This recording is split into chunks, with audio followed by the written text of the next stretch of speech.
Bonjour, alors pour cette deuxième vidéo sur le fourgon, je vous présente la Sainte-Baume qui est juste derrière moi, c'est juste le début de la Sainte-Baume. Voilà. Je vais vous montrer, c'est juste magnifique, voilà. Et c'est l'endroit où je suis hébergée en attendant de pouvoir finir les travaux de mon camion. Voilà, avec la gentille Carole qui depuis le démontage de ma maison m'héberge pour que je puisse avoir un peu de répit entre le travail, entre l'aménagement du fourgon, etc. Voilà. Donc dans cette étape, qu'est-ce que je vais vous montrer? Je vais vous montrer parce qu'en fait il est quasiment terminé à l'heure d'aujourd'hui. Donc ce qui est important c'est de vous montrer toutes les étapes. Alors je vais vous montrer le montage des lanterneaux, de la fenêtre, ensuite de l'électricité. Qu'est-ce qu'il y a encore? Le lambris, bien sûr, le lambris. Et puis, je vais vous montrer ma petite grisette. Voilà. Qui attend des bébés sous peu. Je voulais faire l'expérience justement de naissance d'animaux parce que j'ai jamais connu ça et que voilà. Mes enfants et mes petits-enfants me manquent beaucoup et c'est une manière en fait de vivre ça un petit peu par procuration. C'est sûr à travers un animal, mais voilà, c'était important pour moi. Et puis là, Grisette, elle a à peine 1 an. Puis elle a commencé à chanter l'autre fois et puis des matous sont arrivés et puis voilà. Hein.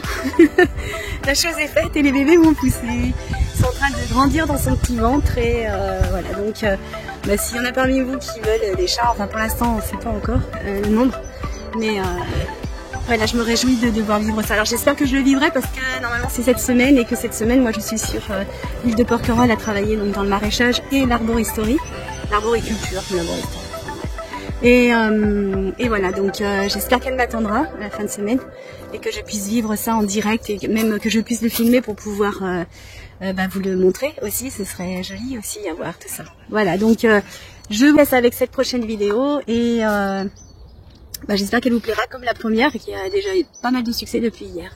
À tout bientôt les amis. Allez, vas-y, bouge plus. Tout d'abord, un petit flashback concernant la cloison qui séparait l'habitacle de l'espace conducteur. Je vous montre comment je l'ai démonté. J'ai dû faire sauter les rivets, mais par contre à d'autres endroits il y avait des boulons, donc c'était facile à déboulonner sans problème. Alors voilà, la première étape du démontage du fourgon. Pour des raisons de sécurité, je veux enlever toute cette partie-là, de manière à pouvoir passer directement dans la cabine. Si un jour je suis toute seule et que j'entends des bruits bizarres, je pourrais passer directement. Voilà. Et puis par la suite, je mettrai des sièges tournants. Parce que ici, je ferai le coin salon.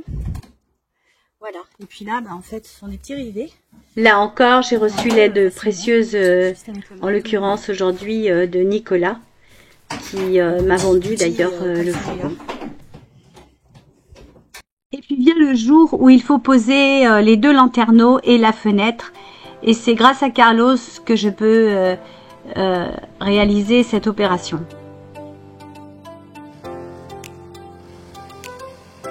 Après avoir choisi l'emplacement, avoir tracé, c'est Carlos qui s'y colle et il commence à découper et moi je continue de filmer.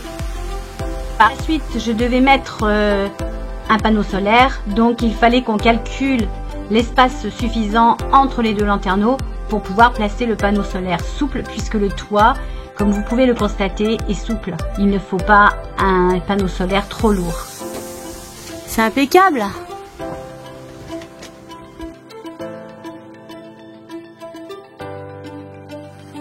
Donc après délibération, on a décidé de mettre la fenêtre ici.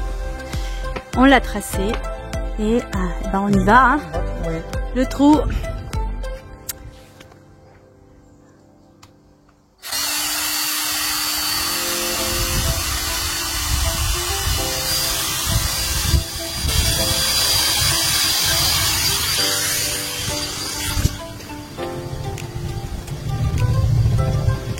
Voilà. Le trou est fait. Donc on utilise la même scie qu'on a utilisée là-haut. La lame, c'est une lame de fer. Et on y va. Même pas peur. Nous on est comme ça. ça.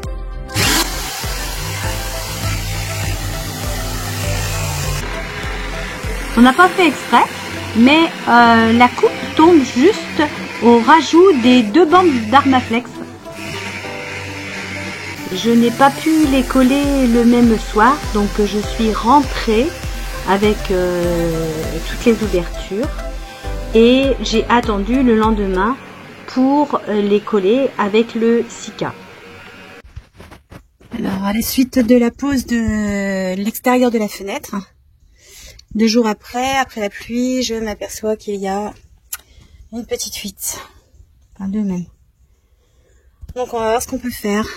Par la suite, avec mon ami Livio, nous avons fixé la fenêtre par l'intérieur en disposant un cadre en bois, comme vous le voyez, et avec des sortes de des petits tire-fonds qui nous permettent en fait qu'elle soit maintenue par l'intérieur avant de poser le lambris. Donc on a posé les lanterneaux.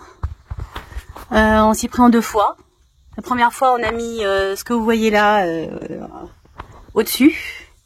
Ça n'a pas fonctionné.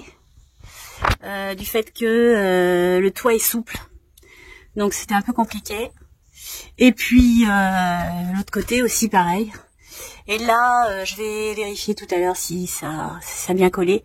En même temps j'ai repris du Sika que j'ai acheté à Monsieur Bricolage, qui était beaucoup moins cher que sur internet d'ailleurs. C'était même presque 5-6 € de moins cher. Et il est élastique celui-là, donc normalement ça devrait aller. Il n'y a rien qui correspond, donc je vais être obligée de refaire tout le cadre. Entre les lanterneaux et le plafond, avec l'isolation, il y avait un décalage à peu près de 7 cm. Donc il a fallu que l'on crée un cadre en bois de manière à ce que l'on puisse fixer les lanterneaux par l'intérieur. Cette manipulation avec Nicolas a provoqué en fait des fissures dans le Sika que nous avions déjà posé, et il a fallu à de nouveau démonter et remonter.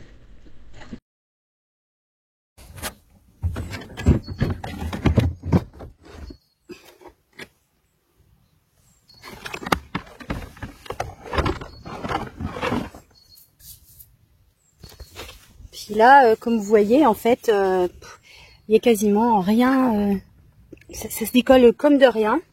Tout est trempé.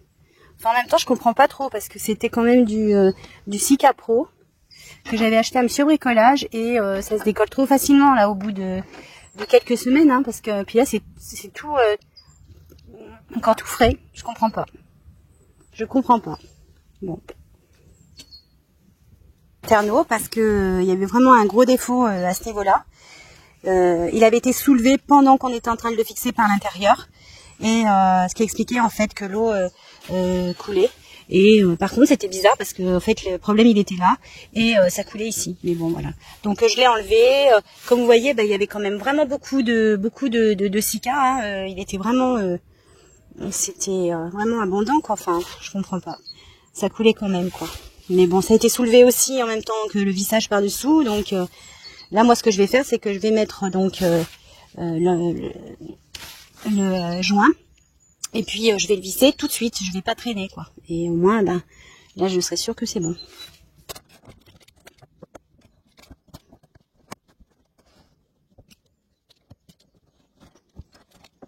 Après avoir décapé tout le tour, j'ai décidé de recréer un cadre directement sur le lanterneau, contrairement à ce qui avait été fait auparavant. Donc j'ai rétabli le cadre, j'ai revissé à certains endroits pour que ça tienne mieux, parce que c'était un petit peu fragile. J'ai revissé sur les côtés. J'ai les pieds dans le vide, dans l'espace du lanterneau. C'est plus pratique pour moi pour travailler. Voilà. Vous voyez mon pantalon déchiré, c'est à la suite d'un coup de scie circulaire sur ma jambe pendant que j'étais en train de couper une planche de lambris pour la poser au plafond. Résultat, 3 points de suture. Et je vais pouvoir finir convenablement. Et comme vous voyez là, il fait un temps magnifique à la Sainte-Baume. C'est super agréable de travailler sur le flangon comme ça. Déjà que ça m'énerve un peu de refaire tout ça là, mais voilà, parce que je devais faire l'isolation de mes portes. Donc je vous montre ça dans la suite.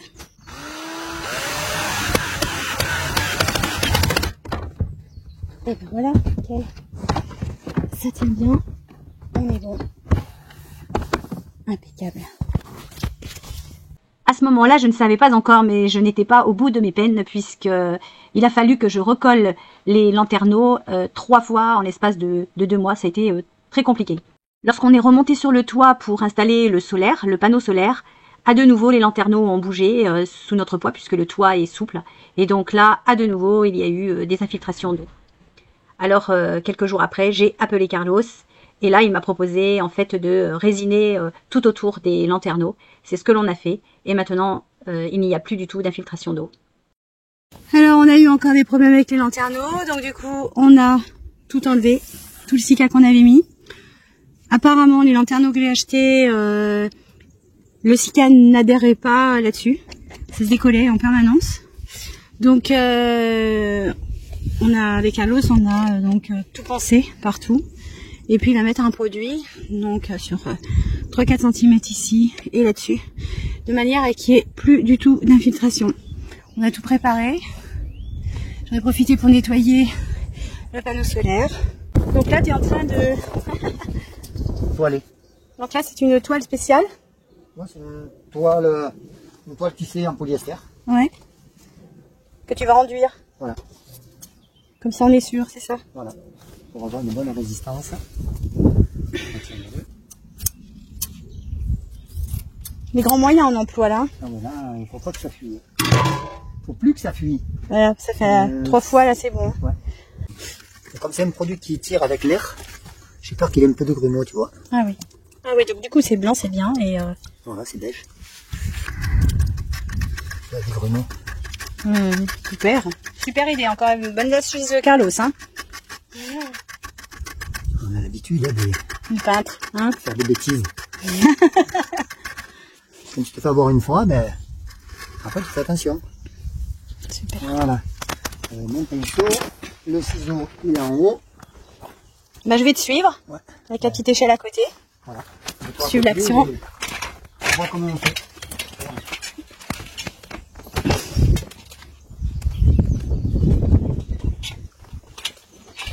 Alors, ça s'applique au pinceau. Et au moins c'est blanc, ça fait pas noir, enfin toutes les couleurs du monde quoi. Parce qu'on est passé par le gris, on est passé par le blanc, le gris, le noir.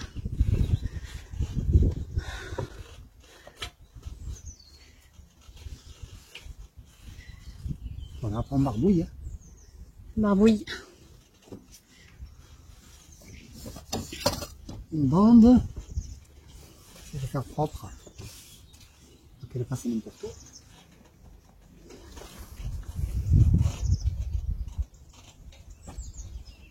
Là tu mets des gants parce que ça aussi hein, c'est toxique, c'est ça? Bah, celui-là il est pas très toxique, mais bon, c'est juste après pour pas en avoir partout quoi. Ouais. Là donc tu coupes pour les petits angles là, Ouais. pour être sûr.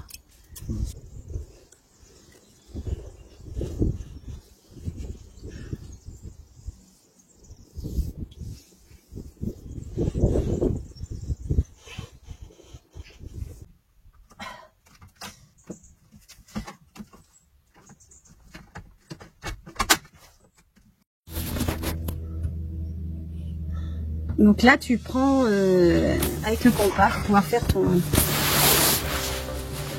Tu vas faire un petit rond et rond, Voilà. un petit pétapon.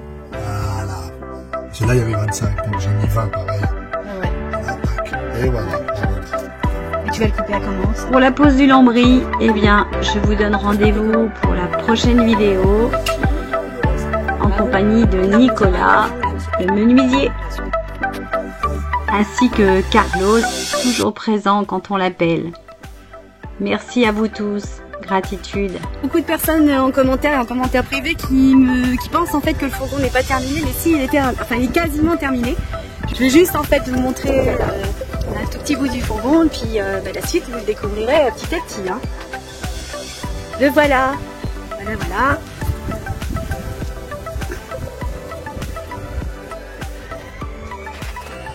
Voilà, donc j'espère que cette vidéo vous aura aidé aussi et vous aura apporté un petit peu de bonheur. Bon, moi j'essaye, évidemment, hein, cette situation n'est pas facile. que je suis en stand-by, je travaille loin, je suis à 1h12 de l'endroit où je suis là, où je vous parle. Et mais voilà, ça fait une coupure, en plus c'est très beau, ces deux endroits sont vraiment très beaux. Donc ça m'aide. Vous savez que la beauté, elle aide à avancer dans la vie, et la bonté, la bienveillance. Et justement, là, il y a Jean-Claude qui m'attend parce que je dois livrer des palettes. J'y vais de ce pas. J'ai 35 palettes à charger et à emmener à Toulon. Donc, je vous dis à tout bientôt et je vous remercie pour tous vos commentaires, vos encouragements. Et puis, n'oubliez pas, abonnez-vous et mettez la petite cloche et mettez les commentaires. Ça, c'est trop bien. À tout bientôt, les amis. Merci, merci.